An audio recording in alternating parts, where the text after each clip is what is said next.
Yesterday game was horrendous, bro. I mean, it was bad. I mean, this one might be one for the ages, bro. I can't even lie. The referees just exposed their hand so bad, bro. I mean, they just didn't care no more. They didn't care. The world was watching how bad the calls was.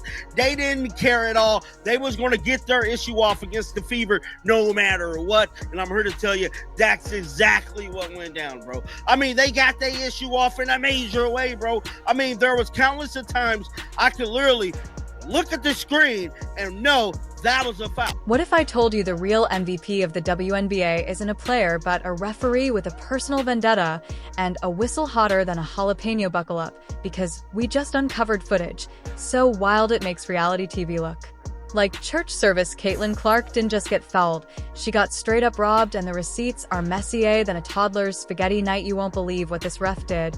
And yeah, it's all on camera. Let's jump right into it. So lads, today the referees gave the report on the situation, and it's even worse. It's even worse than I imagined, and it was pretty grim. Like, it was a pretty grim overall it was a pretty grim overall situation. Watching the WNBA and seeing how things are run, seeing how things are done, and after you've seen what it looks like to get it right, and you come in and see something looking really wrong, you're going to call it out. It is what it is.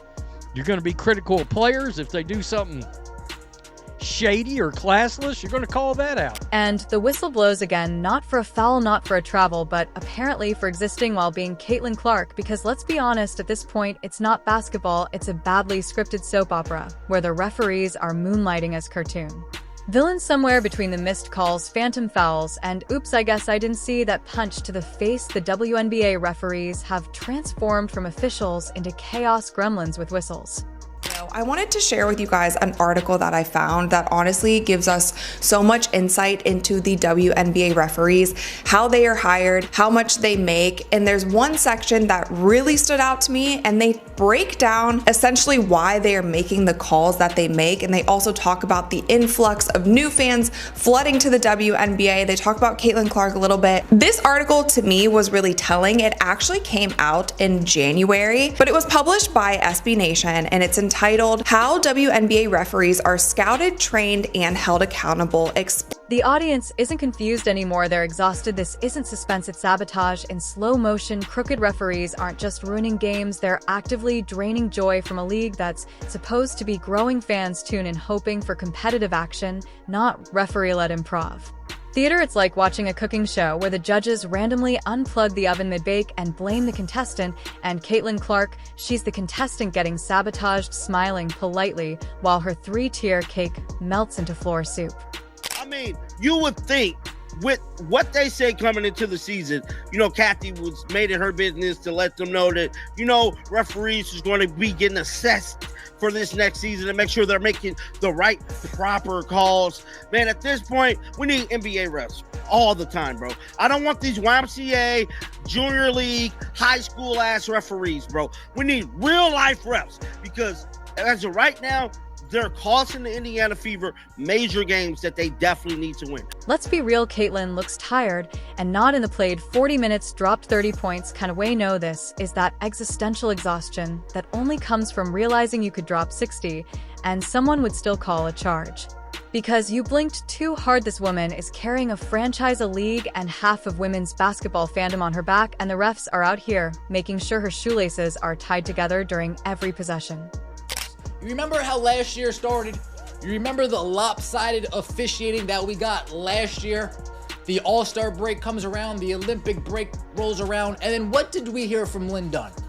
Lynn Dunn goes on the Dan Dockage show, and she calls out the officiating. She calls out the referee.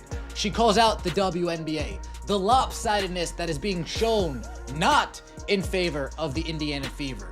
The clear biases when it comes to foul calls, the clear biases when it comes to not calling foul calls. Last year, it took us halfway through. 305042. Of course, she's depressed. Wouldn't you be? Imagine being world class at your job, showing up every night to work miracles, and then realizing your biggest opponent isn't even wearing the other team's jersey. It's the Zebras with whistles who somehow manage to overlook actual assaults but flag her for basic movement like she's violating some secret NBA anti-glow-up rule. The way she's being treated isn't just wrong, it's cartoonishly wrong. It's Caitlyn accidentally stepped into a dimension where logic doesn't exist. Wrong. And as for Coach Stephanie White, she didn't just lose her cool, she donated it to science. She looked like she was auditioning for a reboot of Whose Line Is It Anyway, except every prompt was react to yet another insultingly bad call. The woman was pacing, yelling, and turning progressively redder, like a human thermometer of injustice. It was less coaching, more live demonstration of what gaslighting looked like in real time. The refs weren't even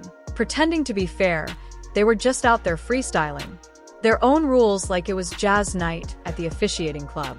Look at things a little bit holistically. I think Caitlin Clark is a really hard player to officiate, much like Diana Taurasi was throughout the course of her career, for a couple of reasons. Caitlin Clark regularly gets picked up in the full court. She also gets blitzed more over the course of her career than any player in WNBA history or in that period of time. And she also creates some contact herself on the offensive end of the floor. She is very difficult to officiate because of all of the contact that's happening around her all of the time.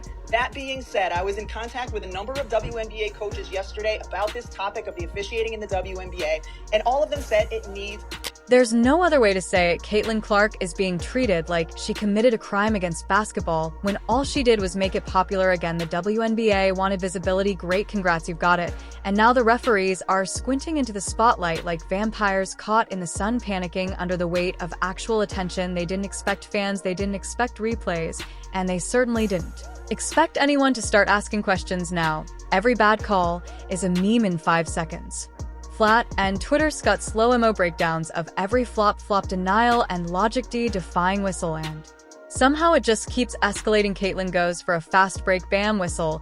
She makes a clean steal, whoops, violation. She breathes too aggressively in the key technical foul. Meanwhile, the other team is reenacting a UFC promo and getting nothing but high five. It's like the referees got confused and thought the WNBA was a choose-your-own-adventure book where Caitlyn always ends up in detention. No matter what page you turn to, it's not just about bad calls, it's the psychological warfare of it all. The girls in her rookie year playing with the composure of a veteran and the target on her back the size of Iowa.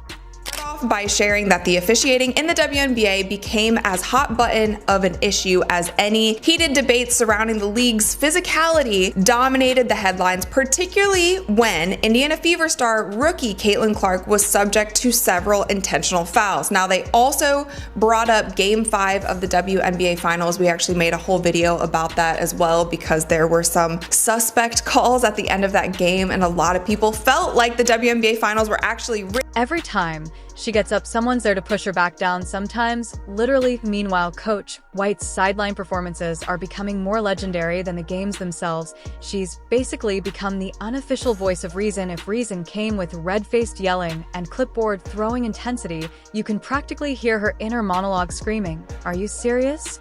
Every 2 minutes she's protesting so hard it's a miracle she hasn't been mic'd up and given her own post-game therapy show. And can you blame her? Watching your star player get hacked like an Amazon password and not get a whistle would make anyone snap. But instead of celebrating her, we're dissecting slow-motion clips of her getting blindsided while the refs do their best impression of a statue. It's surreal. Like, are we in a parody universe where talent is punished and mediocrity gets a standing ovation too? Here, it took us 4 games for Stephanie White to say, "I've had enough."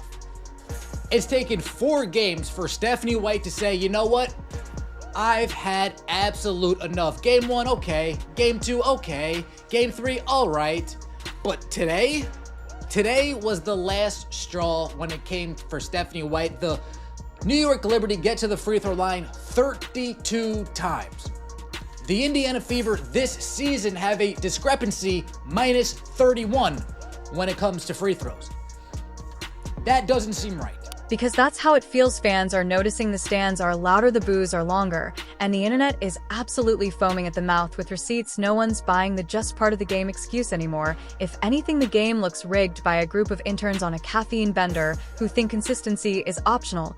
And if that sounds harsh, good, because it should be. This isn't just about Caitlyn, it's about what happens when you bring real star power into a system that isn't built to handle it. The referees are clinging to their power like it's the last slice of pizza, blowing calls with the confidence of people who've never had their decisions reviewed in HD by 5 million viewers. Caitlyn's offense playing too well, their response make it harder for her, and if something doesn't change soon, the final act's not going to end in applause. It's going to end with the crowd walking out wondering why they ever believed in the script.